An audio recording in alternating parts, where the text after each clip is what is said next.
சரணமையப்பா, சுவாமியே சரணமையப்பா. நம்முடைய குழந்தைகளை அதை பார்ப்பதற்கு, அதை கேட்பதற்கு நமக்கு ஆனந்தமாக இருக்கும். நல்ல சம்ஸ்காரத்தை நான் கொடுத்திருக்கிறேன் அப்படிங்கிற பெருமிதம் உங்களுக்கு எல்லாம் ஏற்படும்.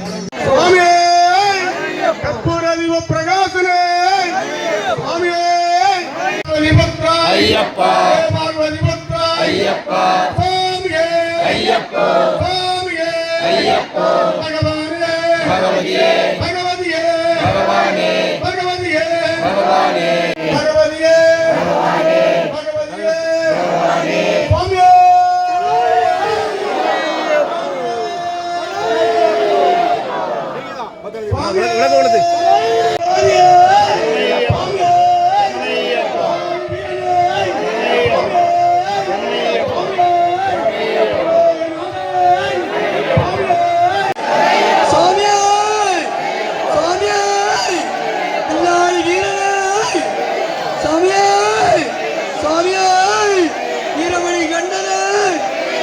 பக்தி சக்தியோட கொஞ்சம் கவனிப்போம். ஆங்காங்கே விளக்குள்ளால, இந்த விளக்குள்ளால முதல்ல ஏற்ற வேண்டும். அதற்கு அப்புறம் தான் கீழே இருக்கக்கூடிய தட்டுகள் கீழே கீழே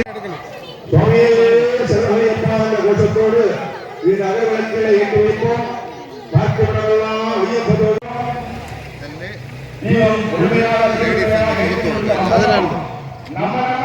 பகுதியிலையுமே 4 பகுதிகளிலே சுண்டல் தேநீர் எடுத்து வைப்போம். சுவாமியே எம்பெருமானுடைய காட்சி அளித்துக் கொண்டிருக்கின்றார். எங்கு பார்த்தாலும் ஐயப்ப ஜோதி, எங்கு பார்த்தாலும் ஆனந்தத்தை கொடுத்துக் கொண்டிருக்க செய்து கொண்டிருக்கின்றோம். அத்தனை பக்த பெருமக்களும் ஜாதி வித்தியாசமின்றி